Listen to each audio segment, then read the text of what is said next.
இளம் நிர்வாகி கார்ல வேகமா போயிட்டு இருக்காரு. அப்போ நிறுத்தி வச்சிருக்க கார்கள் நடுவுல இருந்து குழந்தைங்க யாராச்சும் ஓடி வந்துருவாங்களோன்னு பாக்குறாரு. ஆனா யாரும் வரல. ஆனா அடுத்த நிமிஷம் டங் அப்படின்னு ஒரு சத்தம். ஒரு செங்கல் வந்து அவரோட புத்தம் புது ஜாகுவார் காரோட சைடு டோரை தாக்குது. செம்ம கோவம். உடனே வேகமா பிரேக் போட்டு காரை விட்டு கோமா இறங்குறாரு. அந்த செங்கல் எங்கிருந்து வந்ததுன்னு பாக்குறாரு. அங்க ஒரு சின்ன பையன் நின்னுட்டு இருக்கான். அவர் நேரா போய் அந்த பையனை புடிச்சு, என்னடா நினைச்சிட்டு இருக்க? இது புது காரு. இந்த செங்கல்னால ஆன சேதத்துக்கு நீ என்ன விலை கொடுக்க போறன்னு தெரியுமா அப்படின்னு கத்துறாரு. அப்போ அவர் கண்ணுக்கு தெரிஞ்சது இந்த காரோட சேதம் மட்டும்தான்.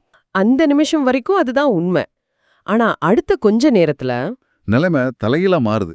அந்த பையன் பயந்து போயிட்டான். அழுதுகிட்டே, ப்ளீஸ் மிஸ்டர், ப்ளீஸ் என்ன மன்னிச்சிடுங்க, எனக்கு வேற என்ன பண்றதுனே தெரியல அப்படின்னு கெஞ்சுறான். அவன் சொல்றான், நான் செங்கல் எரிஞ்சதுக்கு காரணம் வேற யாரும் வண்டியை நிறுத்தவே இல்ல. இப்பதான் அந்த நிர்வாகியோட கவனம் வந்து கார்ல இருந்து அந்த பையனோட நிலைமைக்கு மெதுவா மாறுது. அந்த பையனோட கண்ணீரு, அந்த குரல்ல இருந்து ஒரு விரக்தி, ஏதோ பெரிய பிரச்சனைன்னு புரிய ஆரம்பிக்குது. அப்போ அந்த பையன் அழுதுகிட்டே பக்கத்துல நிறுத்தி வச்சிருந்த கார் பக்கத்துல கைய காட்டுறான்.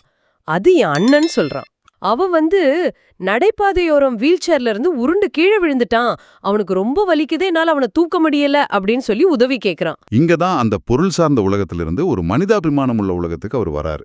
உடனே போய் அந்த பையனை மெதுவா தூக்கி திரும்ப வீல் சேர்ல உட்கார வைக்கிறாரு. அப்படி அந்த நிர்வாகி தான் கைக்குட்டை எடுத்து அந்த பையனோட சின்ன சின்ன காயங்களை தொடச்சு விடுறாரு. எல்லாம் சரியாயிடும்னு ஒரு பார்வை பாக்குறாரு. அந்த உதவி கிடைச்சதும் அந்த சின்ன பையன், ரொம்ப நன்றிங்க, கடவுள் உங்களை ஆசீர்வதிப்பார் அப்படின்னு மனசுல இருந்து சொல்றான். அவரால எதுவும் பேச முடியல. மெதுவா திரும்ப தான் காருக்கு போறாரு. அவர் அந்த கார்ல ஏற்பட்ட பள்ளத்தை, அந்த டென்ட்டை சரி செய்யவே இல்லை. ஏன்னா அந்த பள்ளம் அவருக்கு ஒரு நிரந்தரமான நினைவூட்டல், ஒரு ரிமைண்டர் மாதிரி. வாழ்க்கை ரொம்ப வேகமா போயிட்டு இருக்கும்போது நம்மள சுத்தி கேட்கிற சின்ன சின்ன சத்தங்களை, அந்த உதவி கேட்கிற குரல்களை கவனிக்காம போயிட்டா வாழ்க்கை நம்ம கவனத்தை திருப்ப சில சமயம் இப்படி ஒரு செங்கலை வீசும் அப்படிங்கறத அது அவருக்கு ஞாபகப்படுத்திட்டே இருக்கு. நம்ம லட்சியங்களை நோக்கி வேகமா போகும்போது வாழ்க்கையோட அந்த மெல்லிய சப்டங்களை, அடுத்தவங்களோட தேவைகளை கவனிக்க தவறினா வாழ்க்கை நம்ம கவனத்தை திருப்ப சில சமயம் கொஞ்சம் கஷ்டமான வழிகளை கையாளும்.